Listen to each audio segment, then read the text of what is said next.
Hello बच्चों, नमस्कार। मैं पंकज शर्मा आप सभी बच्चों का एक बार फिर से फिजिक्स वीडियो लेक्चर में स्वागत करता हूं। आज का हमारा वीडियो लेक्चर नंबर 13 है और आज हम एक नई यूनिट स्टार्ट करेंगे। यूनिट सेकंड है, उसका ये चैप्टर फर्स्ट है और वैसे आपके सिलेबस के अकॉर्डिंग ये चैप्टर नंबर 5 है। इससे पहले वाले वीडियो लेक्चर में मैंने आपको बताया था कि आज हम करंट इलेक्ट्रिसिटी धारा वैद्युतिकी स्टार्ट करेंगे। तो बेटे सबसे पहले डेफिनेशन, धारा की परिभाषा क्या होती है। तो देखिए सब बच्चे यहाँ पर किसी आवेश द्वारा निश्चित दिशा में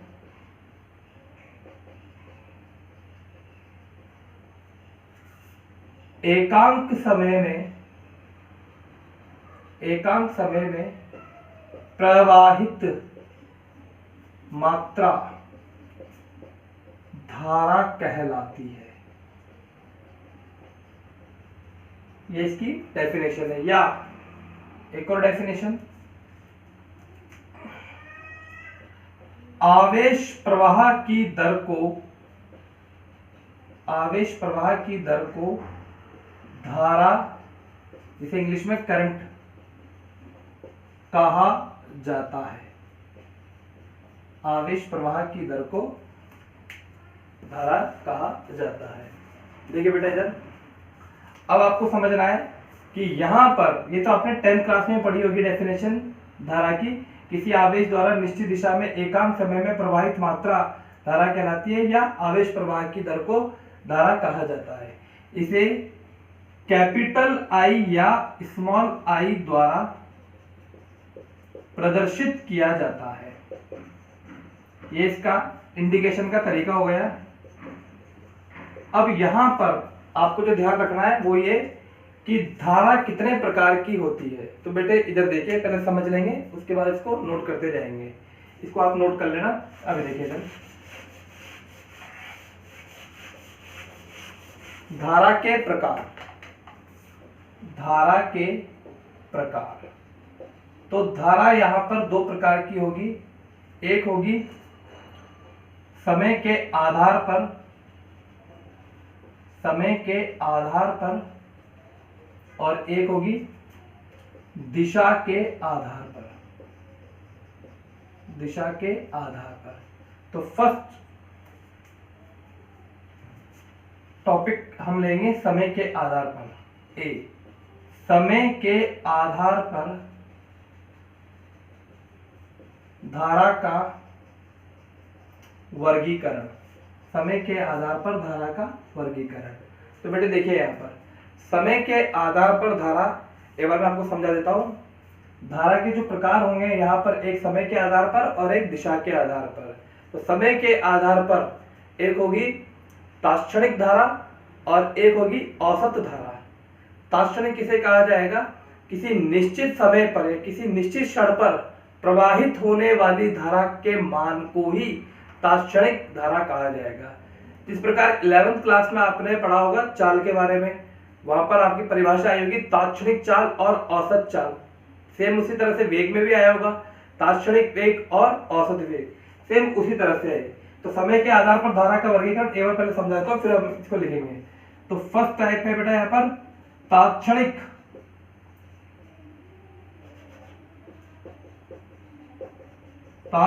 धारा और सेकंड टाइप है यहाँ पर औसत धारा। ठीक है। अब दिशा के आधार पर जो धारा होगी वो भी दो प्रकार की होगी। एक होगी दिष्ट धारा, जिसे डीसी करंट कहेंगे, और एक होगी प्रत्यावर्ती धारा। ठीक है। अभी तक आपको क्या ध्यान रखना है, ये एक नया चैप्टर है, यूनिट नंबर सेकंड का फर्स्ट चैप्टर, यानी आपके सिलेबस के अकॉर्डिंगली ये है 5वें नंबर का चैप्टर। इसके बोर्ड, राजस्थान बोर्ड में 5 नंबर का इसका वेटेज है। आज ये हमारी इस चैप्टर की पहली क्लास है और अब तक के वीडियोस लेक्चर में ये 13th क्लास है। तो सबसे पहले धारा की डेफिनेशन, एकांक समय में प्रवाहित आवेश की मात्रा को ही धारा कहा जाता है, या एकांक समय में आप ऐसे भी लिख सकते हो I equal to delta Q upon delta T. आपने डेफिनेशन कई बार पढ़ा होगा। तो ये क्या बेटा, टाइम है, और ये क्या है, आवेश। आवेश प्रवाह की दर को धारा कहा जाता है। इतना आपने 10th क्लास में पढ़ा होगा। अब हम थोड़ा सा इसकी फर्दर स्टडी करेंगे। तो धारा के प्रकार कितने होते हैं? धारा दो प्रकार की होती है। कौन कौन सी? यहाँ देखिए, एक समय के आधार पर धारा का वर्गीकरण और एक दिशा के आधार पर धारा का वर्गीकरण। समय के आधार पर धारा का वर्गीकरण करेंगे तो कितने प्रकार का? एक होगी तात्क्षणिक धारा और एक होगी औसत धारा। तात्क्षणिक धारा किसे कहा जाएगा? किसी निश्चित क्षण पर प्रवाहित होने वाली धारा के मान को ही तात्क्षणिक धारा कहा जाएगा। औसत धारा किसे कहा जाएगा? किसी टाइम इंटरवल में, किसी समय अंतराल में प्रवाहित आवेश की मात्रा। बात समझ में आया बेटा? अभी इसकी एक एक पूरी डेफिनेशन लिखेंगे, इसकी फॉर्मूले लिखेंगे। सेम इसी प्रकार से दिशा के आधार पर एक होगा दिष्ट धारा और एक होगा प्रत्यावर्ती धारा। तो पहले अब आप स्टार्ट कर दीजिए, इसको वीडियो पॉज करके इसको लिख लेना, और वैसे मैं आपको इसकी पीडीएफ सेंड करूंगा, वैसे ही आपको प्रिपेयर करना है बेटा। तो देखिए यहाँ अब सबसे पहला जो फर्स्ट हेडिंग होगा वो है ए। समय के आधार पर, समय के आधार पर धारा का वर्गीकरण, ये हमारा टॉपिक है। समय के आधार पर धारा का वर्गीकरण। तो इसमें लिखेंगे समय के आधार पर धारा को, समय के आधार पर धारा को दो भागों में वर्गीकृत किया गया है। कौन कौन सा? फर्स्ट तात्क्षणिक धारा और औसत धारा। पहले मैं यहां पर औसत धारा ले लेता हूं। औसत धारा, औसत धारा को कहते हैं एवरेज करंट। ठीक है बेटे। और सेकंड है तात्क्षणिक धारा। तात्क्षणिक धारा इंग्लिश में कहते हैं इंस्टैंटेनियस करंट। ये हो गई इनकी दोनों की बातें। अब फर्स्ट डेफिनेशन औसत धारा। तो देखिए बच्चों इधर औसत धारा, औसत धारा, एवरेज करंट। आई एवरेज से लिखूंगा इसको, जैसे 11th क्लास में भी आपने पढ़ा होगा एवरेज और तात्क्षणिक मान। देखिए बच्चों इधर औसत धारा किसे कहा जाएगा? किसी समय अंतराल में, किसी समय अंतराल में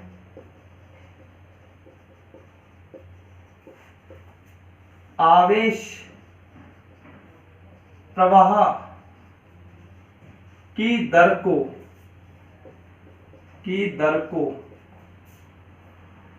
आवेश प्रवाह की दर को औसत धारा कहा जाता है। औसत धारा कहा जाता है। इसे काय से प्रदर्शित करते हैं? Very important line. इसे आई एवरेज द्वारा प्रदर्शित किया जाता है। इसे आई एवरेज द्वारा प्रदर्शित किया जाता है। इसे नोट करें आप।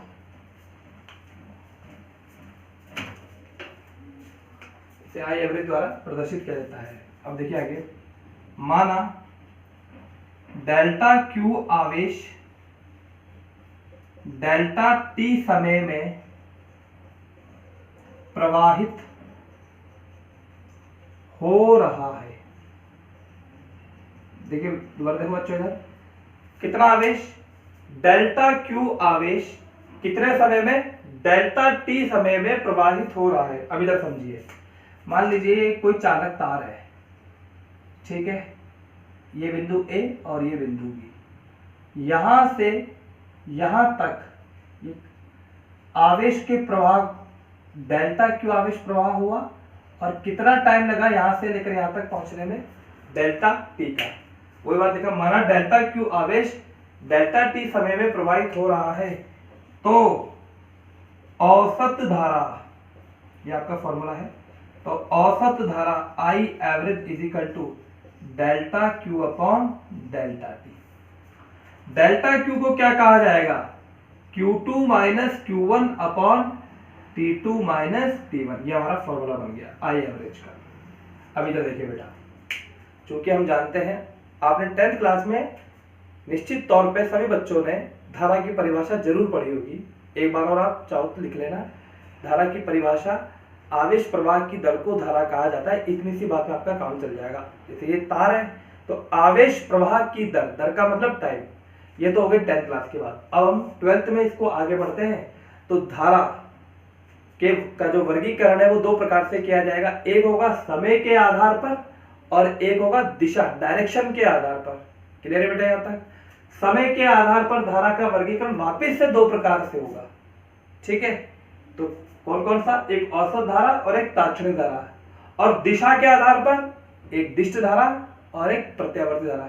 तो कुल मिलाकर कितनी करंट हम पढ़ेंगे, देखिए बेटा इधर, औसत धारा, तात्क्षणिक धारा, दिष्ट धारा और प्रत्यावर्ती धारा। प्रत्यावर्ती धारा एक अलग ही चैप्टर है, चैप्टर नंबर 10, वहां पर सेपरेटली पढ़ेंगे, ठीक है? अभी और इन चीजों को डिस्कस कर लेते हैं। तो पहला लिया हमने औसत धारा, कैसे डिनोट किया जाएगा, आई एवरेज। एवरेज का मतलब होता है औसत मान, ठीक है? जैसे औसत चाल होता था उसी तरह से। तो क्या है इसकी परिभाषा, किसी समय अंतराल, समय अंतराल का मतलब टाइम इंटरवल है यहाँ पर T2 माइनस T1। T2 है अंतिम समय और T1 है प्रारंभिक समय। तो किसी समय अंतराल में आवेश प्रवाह की दर को ही धारा, सॉरी, औसत धारा कहा जाता है। क्लियर? इसे काय से डिनोट किया जाता है, इसे आई एवरेज द्वारा प्रदर्शित किया जाता है। अब देखिए इधर, ये वेरी इंपॉर्टेंट है, ये इसकी डेफिनेशन, ये फॉर्मूला डिराइव करेगा। माना डेल्टा क्यू आवेश, ये देखिए, माना डेल्टा क्यू आवेश डेल्टा टी का मतलब है समय अंतराल, डेल्टा टी समय में प्रवाहित हो रहा है तो औसत धारा I average is equal to delta Q upon delta T is equal to Q2 minus Q1 upon T2 minus T1। Video को पॉज करके इसको पूरा नोट करें।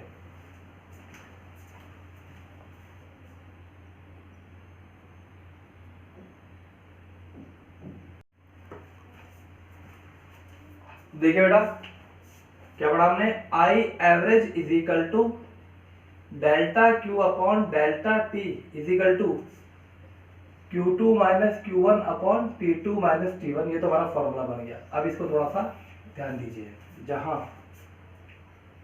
Q2 क्या है, तो Q2 है बेटा T2 समय पर आवेश का मान, और Q1 क्या है, T1 समय पर आवेश, यानी जो Q2 आ रहा है ये अंतिम समय पर आवेश है और Q1 प्रारंभिक समय पर आवेश है।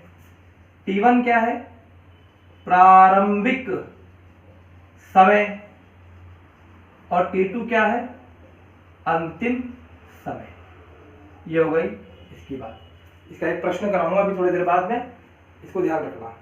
Q2 है अंतिम आवेश, Q1 है प्रारंभिक आवेश, अंतिम समय पर आवेश, प्रारंभिक समय पर आवेश, और T2 माइनस T1 यहाँ बता दिया, प्रारंभिक समय और अंतिम समय। तो डेल्टा टी कितना हो जाएगा, डेल्टा टी क्या हो जाएगा बेटा यहाँ से, T2 माइनस T1, समय का अंतर।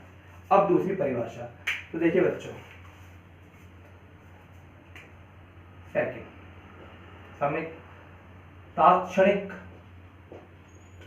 समय के आधार पर है तात्क्षणिक धारा, कैसे डिनोट किया जाएगा इसको, आई, आप कैपिटल आई लिखना और यहां पर INT लिख देना। दोबारा ध्यान दीजिए, आई लिखेंगे, करंट को डिनोट कर रहा है, और INT का मतलब होता है इंस्टेंटेनियस।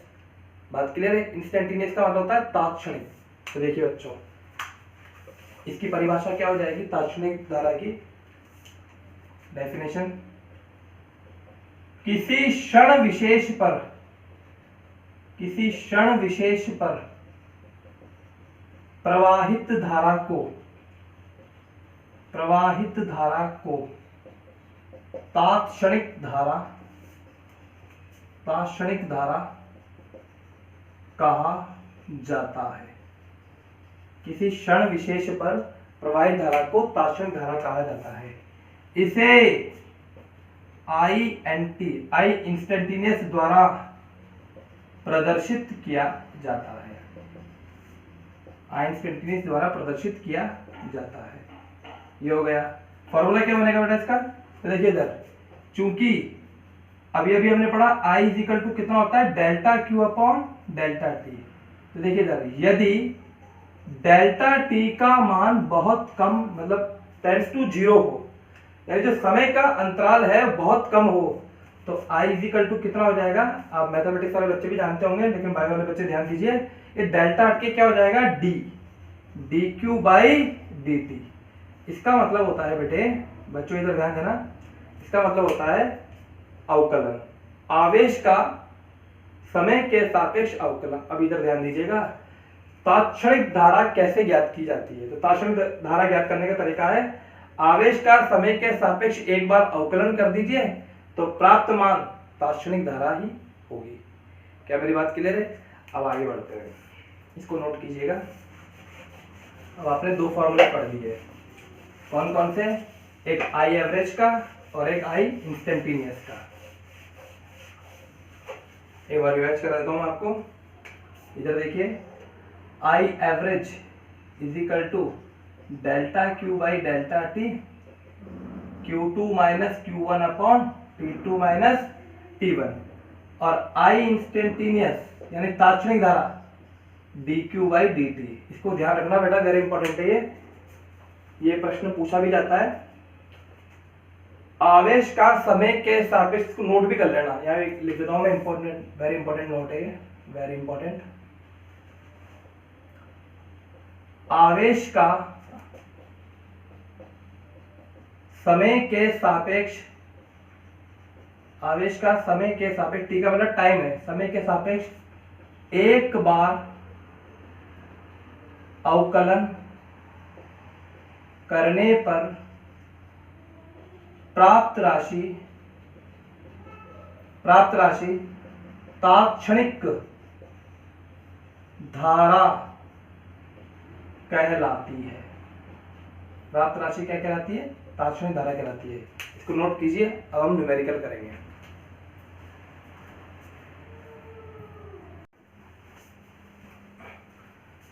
देखिए बेटे, अगला क्वेश्चन देखते हैं। अगला क्वेश्चन है, यदि किसी चालक तार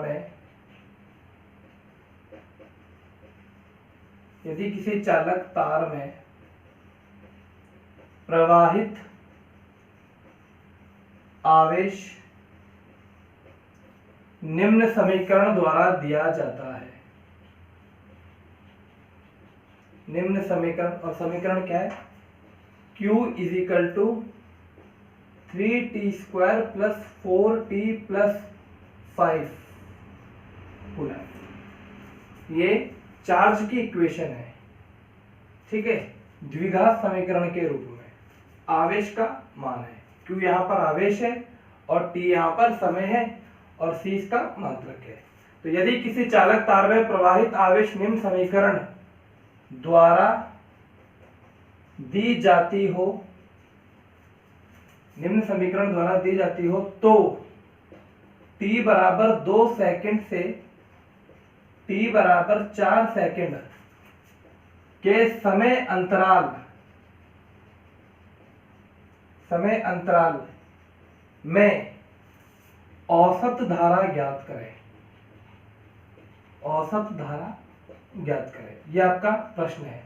अब मैं आपको करना सिखाऊंगा कि बेटा यहाँ पर इसको सॉल्यूशन कैसे करना है आपको। तो सब अच्छे से ध्यान दीजिए। सॉल्यूशन, ये कोई चालक तार है, मान लीजिए सपोज कोई चालक तार है, उसमें प्रवाहित आवेश इस समीकरण के अनुसार प्रवाहित हो रहा है। यहाँ पर t क्या है? समय है, यानी यहाँ पर t इज इक्वल टू 0 रखेंगे तो 0 टाइम पर यानी प्रारंभ में इतना आवेश था। फिर t बराबर 1 सेकंड रखेंगे तो जो वैल्यू आएगी वो Q1 की वैल्यू हो जाएगी। फिर अगले सेकंड में जो आवेश आएगा वो अगला आवेश आ जाएगा, इस पर्टिकुलर टाइम पर वो चार्ज है। तो यहाँ पर देखिए बेटा, चूंकि Q इज इक्वल टू कितना दिया हुआ है? 3t² प्लस 4t प्लस 5, समीकरण नंबर 1। ठीक है, प्रारंभिक समय कितना है? प्रारंभिक समय तो t1 इज इक्वल टू, यहां पर देखिए प्रारंभिक समय कम वाली जो वैल्यू होती है उसे प्रारंभिक टाइम कहा जाता है। तो t1 is equal to 2 second, तो t1 is equal to 2 second पर आवेश। q1 इज इक्वल टू, क्या करेंगे, समीकरण 1 में t का मान 2 सेकेंड रख दीजिए यहां पर, तो q1 आ जाएगा। तो 3 t की जगह 2 का होल स्क्वायर, 4 t की जगह 2 प्लस 5, सॉल्व कर लीजिए। तो q1 की वैल्यू कितनी आएगी बेटा? 3 into 4 plus 8 plus 5, 12 plus 8 plus 5, ये आ गया 25 कूलम। यानी प्रारंभिक समय t1 पर q1 की वैल्यू कितनी आ गई? 25 कूलम। क्या मेरी बात क्लियर है? आगे देखिए, इसको नोट कर लीजिएगा। इसके बाद इसी प्रकार यहां पे लिख देंगे बेटा, जो हमने ज्ञात करते जा रहे हैं, q1 का मान कितना आया? 25 कूलम। इसी प्रकार t2 is equal to 4 second पर आवेश q2। तो q2 कैसे निकालेंगे? अगेन वही बात, उस यानी इस समीकरण में, समीकरण नंबर 1 पे वो वाले टाइम को पुट कर देंगे। तो 3 इंटू किस टाइम पे निकालना है? 4 सेकेंड पे, तो 4 का स्क्वायर इंटू 4 प्लस 5। अगर यहां पर 1 और 3 होता तो यहां पर 1 रखते हैं एक बार और एक बार 3 रखते हैं, यानी जो वैल्यू यहां पर दी जाएगी वही वैल्यू यहां पर रखनी है। इतनी सी बात है। 3, 4 का स्क्वायर, 4 इंटू 4 प्लस 5, बेटे इनको जोड़ लीजिए, कितना हो जाएगा ये? 48 प्लस 16 64, 64 और 5 69 कूलम। तो Q2 की वैल्यू कितनी आ गई? 69 कूलम। यानी हमारे पास में Q1 पता लग गया, Q2 पता लग गया, T1 और T2 वैल्यू में पता ही है, वो प्रश्न में दी है। क्योंकि हम जानते हैं औसत धारा I average is equal to क्या होता है बेटा? Delta Q upon delta T। Delta Q किसके बराबर होता है? Q2 minus Q1 upon T2 minus T1। तो I average is equal to Q2 की वैल्यू 69, Q1 की वैल्यू 25, T2 का मान अंतिम समय 4 माइनस 2। तो I average is equal to 69 minus 25 44 upon 4 minus 2 2। तो कितना आ गया आंसर? 22 ampere answer. बात समझ में आई? दोबारा ध्यान दीजिए, इधर एक बार समझाता हूं। प्रश्न था कि यदि किसी चालक तार में प्रवाहित आवेश इतना है, ये समीकरण दे रखी है, तो t is equal to 2 second से t is equal to 4 second के समय अंतराल में औसत धारा ज्ञात कीजिए। सबसे पहले आपको समीकरण लिखनी है, ये समीकरण है, ये वाला प्रारंभिक समय है और ये अंतिम समय है। तो इस टाइम पर आवेश निकालेंगे, तो प्रारंभिक समय पर आवेश जो आया उसका मान हो जाएगा Q1 और वैल्यू कितनी है बेटा? सॉल्व करेंगे तो 25 कूलम। इसी प्रकार अंतिम समय पर आवेश कितना आया? 69 कूलम। ये दोनों की वैल्यू आ गई, यहां पुट करा, उत्तर आ जाएगा आपके। इसको एक बार बेटे नोट कीजिए।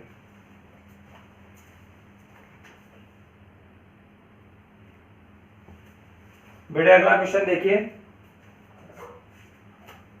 एक क्वेश्चन यहां पर औसत धारा का कर लिया और एक क्वेश्चन हम तात्क्षणिक धारा का करेंगे। तो देखिए बच्चों, इधर यदि किसी चालक तार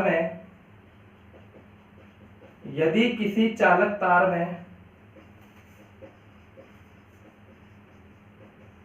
प्रवाहित आवेश,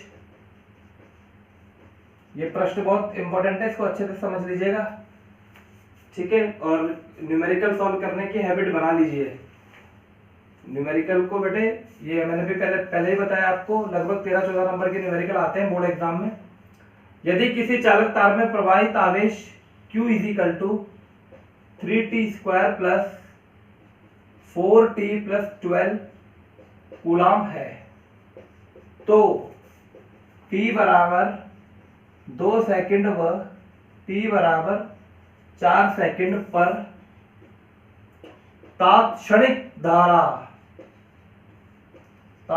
धारा ज्ञात करें। ये प्रश्न हो गया। अब सब बच्चे इधर ध्यान दीजिए कैसे सॉल्व करेंगे। तो सबसे पहले आपको ये समझ में आना चाहिए, पहले भी मैंने आपको बताया कि औसत धारा और तात्क्षणिक धारा में क्या अंतर है। तो तात्क्षणिक धारा होता है किसी क्षण विशेष पर हम टाइम देखते हैं, तो वो टाइम क्या होता है बेटा, उस क्षण का वो मान होता है। जैसे स्पीडोमीटर में देखते हैं, जब गाड़ी चला रहे होते हैं तो स्पीडोमीटर में देखते हैं, तो उस समय उसकी जो स्पीड होती है वो कौन सी स्पीड होती है, वो इंस्टेंटेनियस स्पीड होती है, तात्क्षणिक वैल्यू होती है। और औसत क्या होता है, कुल तय की गई दूरी बटे कुल लगा समय। इसी तरह से बेटे यहाँ पर तो चूंकि सॉल्यूशन, अब आपको एक नोट लिखाया था बेटा भी, वो ध्यान होना चाहिए। क्या, दोबारा देखिए इधर, वेरी इंपॉर्टेंट है ये नोट। आवेश का समय के सापेक्ष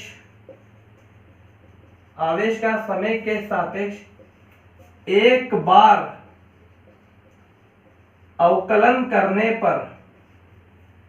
अवकलन करने पर प्राप्त राशि तात्क्षणिक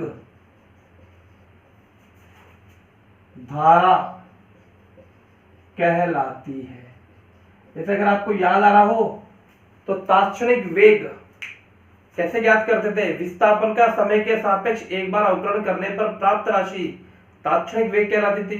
तात्क्षणिक त्वरण, ध्यान है, वेग का समय के सापेक्ष एक बार अवकलन करने पर प्राप्त राशि तात्क्षणिक त्वरण कहलाती थी। अवकलन का और समाकलन का फिजिक्स में बहुत इंपॉर्टेंट रोल है, तो जहां जहां पर भी इसके फॉर्मूले आए वहां पर आपको थोड़ा ध्यान देना होगा। तो दोबारा देखिए बेटा, आवेश का समय के सापेक्ष एक बार अवकलन करने पर प्राप्त राशि क्या कहलाएगी, तात्क्षणिक धारा कहलाएगी। अर्थात आई इंस्टेंटेनियस, कैसे लिखेंगे इसको, आई एन टी ऐसे लिख दीजिए, आई इंस्टेंटेनियस यानी तात्क्षणिक धारा क्या होती है बेटा, फॉर्मूला क्या होता है, dq अपॉन dt। ठीक है, ये आपका फॉर्मूला है। अब ये प्रश्न है, चूंकि क्या दिया हुआ है, चूंकि q is equal to 3t² plus 4t plus 12, ये आपको आवेश का मान दे रखा है। अब इस वैल्यू को यहां रख देंगे, तो I instantaneous is equal to d by dt। अवकलन कैसे करता है वो ध्यान दीजिए, q का मान यहां रख देंगे, तो क्या आ जाएगा, 3t² प्लस 4t प्लस 12। अब जिन बच्चों को अवकलन आता है बहुत अच्छी बात है, और जिनको नहीं आता है वो उधर ध्यान दीजिए। अवकलन वैसे आपको 11th क्लास में सिखाया गया होगा। तो देखिए बेटा, पहले मैं इसका डायरेक्ट आंसर बता देता हूं। 3t² का 60, 4t का 4 और 12 का 0, तो I instantaneous is equal to आ जाएगा 60 प्लस 4। ये इसका समीकरण आ गई। अब जब आपको निकालना है 2 सेकंड पे निकालना है, तो 2 सेकंड यहां रख दीजिए, तो 6 इंटू 2 12, 12 प्लस 4 16 एम्पियर आ जाएगा। यानी 2 सेकंड पर तात्क्षणिक धारा का मान कितना आ जाएगा, 16 एम्पियर। इसी प्रकार जब 4 सेकंड के लिए निकालना होगा, तो 6 इंटू 4 24 प्लस 4 28 एम्पियर आ जाएगा। ठीक है, अब जिन बच्चों को, पहले इसको नोट कर लीजिए ना, जिनको आ गया है, जिन बच्चों को अवकलन नहीं आता वो इधर ध्यान दीजिए। देखिए बेटा, अवकलन का बहुत ज्यादा रोल रहेगा। वैसे ये 11th क्लास में सिखाया जाता है, 12th में इसको नहीं बताते हैं, फिर भी आप एक बार देख लीजिए।